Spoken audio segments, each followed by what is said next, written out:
It's nearing 11. I'm late for breakfast. You had every right to call me on it. He stared directly into her eyes, needing her to believe what he was about to tell her. I meant what I said last night.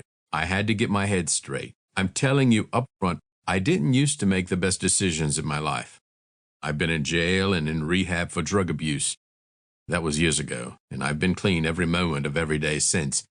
Now I never do anything without a great deal of thought about the consequences. That's how I've stayed clean. Thoughts about you kept me up most of the night. Declan, we barely know each other. You don't have to tell me this. I know, but I wanted to. I owe you an explanation for being late, and I find myself wanting to see where this might go, even if we do barely know each other. The abject delight that lit through those eyes sparked life anew within him. I feel that way too.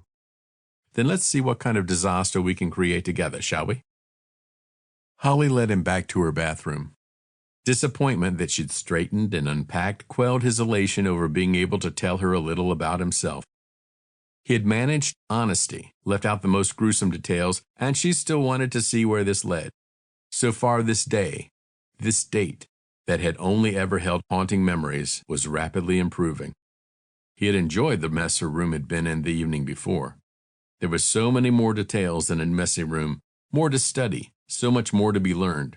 He had no interest in the facade she showed other people. He wanted her raw, open, exposed, and vulnerable only to him. Long way to go before he could earn that kind of trust. She spun in her bathroom, gave him another one of those impish grins, and unbuttoned her blouse. Once again, his little vixen was clearly trying to kill him, and this time he was more than ready to take her on. The cotton candy pink bra blended readily in with her pale skin. He swallowed harshly. She spun, offering him her back. Every cell in his body ached for her touch, for her heat. His tongue thirsted for her taste. His lungs begged to know the scent of her arousal. His brain had been right. He was never going to survive her. In her presence, he no longer cared. He'd figure this out. She was worth him discovering how to be a human being again. Using the dexterity that could only come from decades of guitar playing, he had the bra undone in a half-second. So bloody tempting. I feel the need to insist upon the 1-week rule. Would that be the we can screw each other senseless but not until we've been dating 1 week rule? Precisely. Breakfast this morning can be date 1. Dinner tonight can be date 2. I'll come over every night you'll allow me this week, take you out, stay in, whatever you want, and then my band is playing back at our bar Friday night.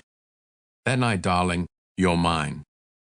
Intrigue, desire, and a playfulness that was going to be his undoing paraded through her eyes. I've never been asked out on an entire week of dates all at once before. Clearly, American men are imbeciles and completely incapable of knowing what to do when they are in the presence of a beautiful seductress such as yourself. Okay, you are totally forgiven for being a smooth talker, as long as you keep saying stuff like that. As Declan began administering the ointment to her tattoo, he let his breathy chuckle slip over her shoulder. He wanted to watch her body respond to his breath. She didn't disappoint. You haven't officially agreed to the aforementioned dates. Maybe I plan to string you along, she sassed. Cruel and unusual punishment. Have to up my game. Wrapping one arm around her waist, he strategically positioned her sexy little ass, caught up in a pair of Wrangler blue jeans, against the bulge in his trousers. You'll find I can be as persuasive as you need. So can I. Clearly, he half moaned against the torturous friction she was creating with every sexy sway. I take it Duffy's is our bar? Naturally. It's really cool you're playing there. You must be pretty good. Indulging himself in a quick grind of his pelvis against her, he chuckled. Trust me, my love. I am very, very good.